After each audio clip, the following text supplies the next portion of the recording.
ဒီရွှေငွေဖရားလေတနိုင်ငံလုံးကတည့်ရဲ့ပြင်ကဘာပါတည့်ရဲ့ဖရားဖြစ်လို့ငါဖုံးမြော်ခွင့်ရအရန်ကိုကြည်လို့မရပဲ ဒီပင်ဖျားမျိုးကဒီရွှေဥမင်ဖျားရယ်ဘုတ်လုတ်ကန်ရယ်ပါလာပါရှုခင်းနေနဲ့အထီးလုပ်ငန်းကြောင့်နာမည်ကြီးရယ်လေအဲကြောင့်ငါလည်းလိုက်ပို့တာဒီရွှေဥမင်စီထဲမှာလေဖျားစင်းလူတော်ပေါင်း8000ကျော်ရှိတယ်။များသောအားဖြင့်ဂျေစင်းလူတော်တွေရောရှိတယ်။ကြောက်စင်းလူတော်တွေလည်းရှိတယ်။ ဦးရေမင်္ဂလာပါ မင်္ဂလာပါ ဟွာလေဒီပိတ်ငွေရုပ်ကြီးနဲ့လေဒီဘက်ကမြားပြစ်နေတဲ့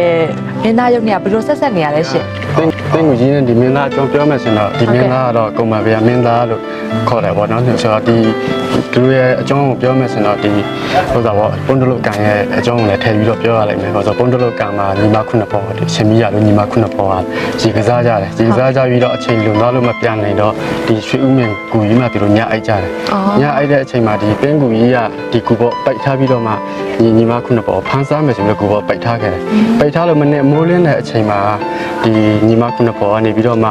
ကုကဲဖို့អော်တဲ့အတွက်ဒီကုမဗျာမင်းသားတောကစားထွက်လာရင်းနဲ့ကြားတဲ့အတွက်ဒီကိုတက်လာပြီးတော့မှဒီပင်းကူကြီးကိုအခုမြင်တွေ့ရတိုင်းပေါ့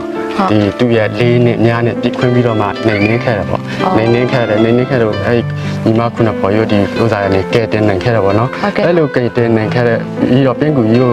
ပြစ်ခွင်းပြီးတော့မှ online ခဲ့တဲ့အတွက်ဒီမျိုးလေးကိုလည်းပင်းတရားဆိုတဲ့ပင်းကူရတဲ့မျိုးပင်းတရားမျိုးဆိုပြီးတော့မှခုချိန်ထိနာမည်လေးတွင်လာခဲ့တာပေါ့ အော်ဟုတ်ကဲ့ရှင် ဒီပင်းတရားမှာရှိတဲ့ရွှေဥမင်ကူကြီးမှာဟိုပြစားပေါ့ဖျားစီတီတွေအများကြီးပဲတည်ထားတယ်ပေါ့တည်ထားခဲ့တယ်အဲဒီတည်ထားခဲ့တဲ့စီတီတွေကရှိထုံနဲ့94ရှူတောင်းအထီးတော့မှရှိခဲ့တယ်ပေါ့ဆိုတော့အဲ့ဒါလေးတွေကိုလည်းသမီးတို့အနေနဲ့တွားရောက်ပြီးတော့မှရော်တုံးလေးဖူးမြော်ခဲ့ပါအောင်လို့ ဟုတ်တော့ဟုတ်ပါရှင်ဟုတ်ကဲ့ပါမလား